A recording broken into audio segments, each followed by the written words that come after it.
कपसपुर नाम के जंगल में कालू कौआ अपनी पत्नी टुनटुनी चिड़िया और बेटी सुनहरी चिड़िया के साथ रहा करता था।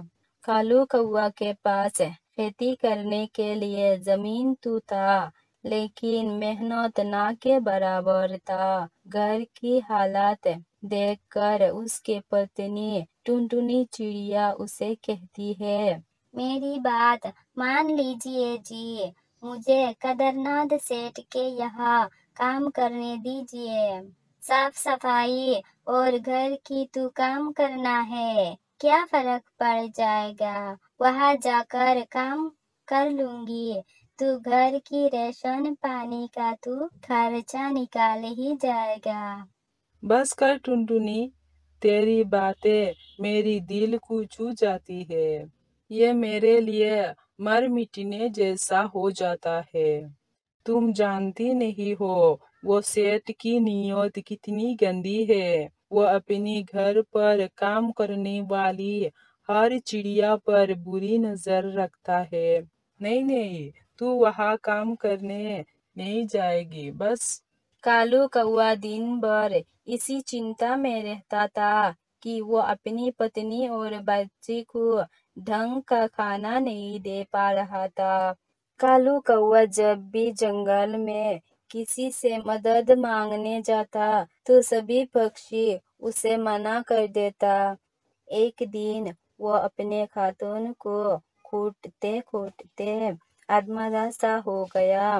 उधर जंगल का सेठ गीदड़ नजर उठा के बैठा था कि कब कालू कौआ मदद के लिए उसके पास आया और वो उसके जमीन हथिया ले। वो जब भी कालू कौआ से मिलता तो उसे एक ही बात कहता था, ओ कालू, तुझे कितनी बार कहा है अपनी जमीन मुझे दे दे, मैं तुझे उसके अच्छी दाम दे दूंगा। नहीं साहब, पैसे तो एक दिन खत्म हो जाएंगे, लेकिन जमीन तो मेरी पिताजी की निशानी है, भला ये मैं कैसे बेच सकता हूँ। ये कहकर कालू कौआ चला जाता है। ऐसे ही कुछ दिन बीत जाते हैं। एक दिन टुनटुनी चिड़िया उसे कहती है, सुनिए जी, घर में आटा नहीं बचा और कुछ भी खाने को नहीं है, अब हम क्या खाएंगे जी। टुनटुनी, तुम सुनहरी के लिए कुछ देख लो, हम तो भूखे भी सो जाएंगे। लेकिन आपने भी तो सुबह से कुछ नहीं खाया, आपको भी तो भूख लग रही होगी। भूख तो लगी है टुनटुनी, लेकिन मेरे पास पैसे नहीं है कि मैं बाहर जाकर कुछ ले सकूं। और खेत भी पूरी तरह से खाली है। अपने पति की लाचारी देख टुनटुनी चिड़िया को दया आती है। फिर उसका ध्यान अपने आंगन पर जाता है और वो आंगन में लगी घास को देखती है। फिर उसे तोड़ती है और उसे रोटी बनाकर तैयार कर लेती है। ये ले सुनहरी, मेरी बच्ची, अपनी माँ को माफ करना। घास की रोटी बनाने के अलावा मेरे पास और कुछ उपाय नहीं था। तो क्या हुआ माँ, गुरुजी कहते हैं अगर मुश्किल समय में कुछ भी खाने को मिले तो भगवान का प्रसाद समझकर खा लेना चाहिए।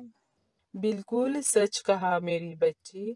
फिर जैसे ही सुनहरी चिड़िया और कालू कौआ रोटी अपनी मुंह में डालते हैं, कहने लगती है, माँ, ये तो बड़ी ही स्वादिष्ट है, मैं तो पेट भर के खाऊंगी, आज तो मजा ही आ गया। हाँ टुनटुनी, ये तो लाजवाब है।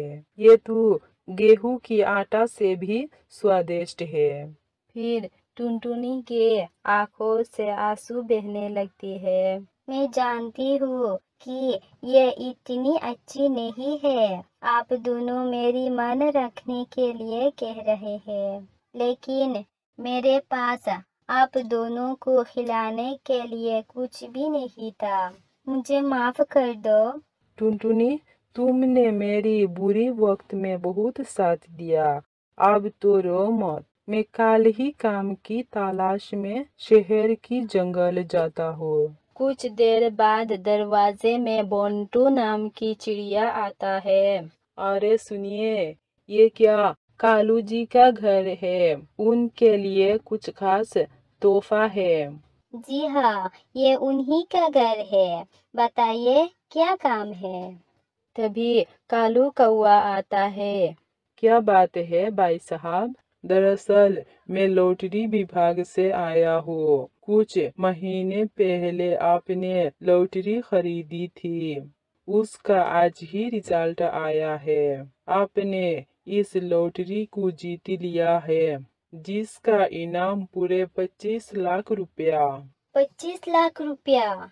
हाँ भाभी, और साथ में आज का खाना हमारी कंपनी की तरफ से आपके लिए। तब टुनटुनी और सुनहरी चिड़िया बहुत खुश हो जाता है। माँ, भगवान ने आपकी प्रार्थना सुन ली है।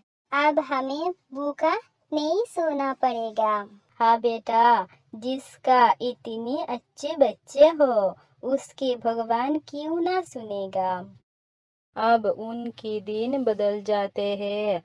कालू खेती करने का सारा सामान खरीद लेता है और खेत करने लगता है और उनके खेत में फसल उगता है। साथ ही वो अपनी पक्की का घर बनवा लेता है।